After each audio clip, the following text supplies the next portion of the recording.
Baik, Bapak Ibu semua, kita lanjutkan kembali ke slide berikutnya ya. Di sini ada faktor-faktor pendorong perkembangan bisnis internasional. Nah, di sini terdapat 3 alasan mengapa perusahaan melakukan ekspansi bisnisnya ke luar negeri ya. Yang pertama itu adalah market seeking motive. Nah, pada umumnya perusahaan internasional mulai memasuki pasar di luar negeri pada saat pasar di dalam negeri itu sudah berada di tahap kematangan gitu ya, atau kematangan ini bisa dibilang sudah mapan begitu ya. Jadi perusahaan ingin mengembangkan perusahaannya itu di ranah yang lebih jauh lagi gitu ya, di ranah yang memang sudah masuk ke lingkup internasional begitu. Ya, contohnya itu berbagai perusahaan ya, perusahaan di Amerika seperti McDonald's gitu ya, kemudian Pizza Hut ya, mengembangkan pasarnya itu ke luar negeri gitu ya, sebagai pasar fast food gitu ya.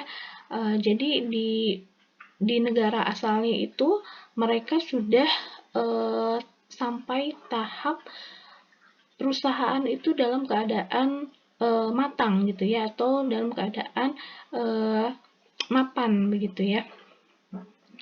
Nah, seperti itu. Jadi ada keinginan untuk ekspansi, melakukan melakukan pengembangan perusahaan di luar negeri begitu. Oke, kemudian yang kedua itu adalah cost reduction motive. Nah, motif kedua ini yang mengakibatkan perusahaan internasional mengembangkan usahanya ke luar negeri itu adalah untuk memperoleh biaya produksi yang lebih murah gitu ya. Jadi biaya produksi yang lebih murah dapat berasal dari perolehan bahan baku yang lebih murah, kemudian biaya upah yang lebih murah, ataupun biaya logistik yang rendah gitu ya.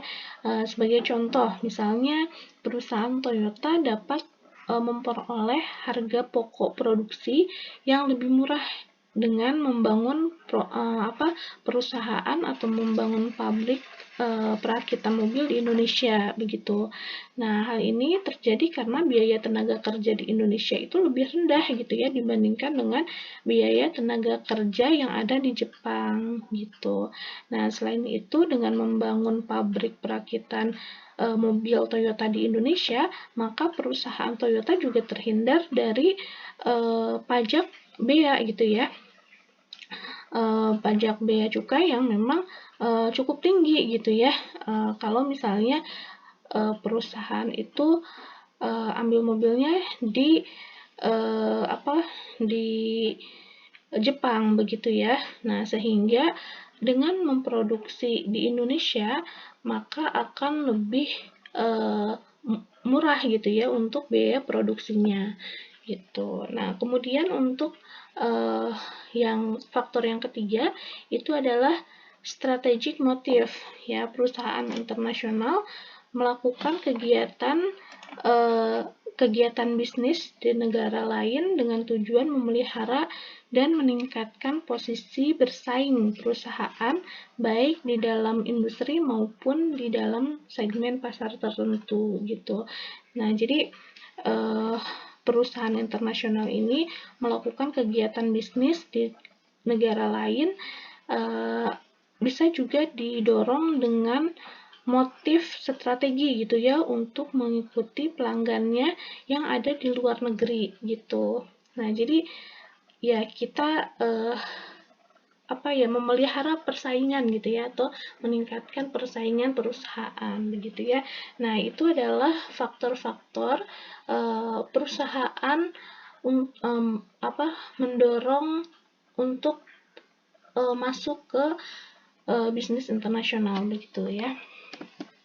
Nah, alhamdulillahirrabbilalamin, wallahu a'lam bishawab. Untuk materi kita hari ini sudah selesai ya, di bab ruang lingkup bisnis. Mudah-mudahan Ibu Bapak semua bisa mendapatkan ilmu dan bisa menambah wawasan juga terkait dengan ruang lingkup bisnis. Adapun untuk tugas ya, silahkan dikerjakan sesuai dengan instruksi yang sudah diberikan, kemudian dan silahkan dikerjakan sampai batas waktu yang memang sudah ditentukan. Dari saya, mohon maaf apabila ada kesalahan dalam penyampaian. Cukup sekian ya. Assalamualaikum warahmatullahi wabarakatuh.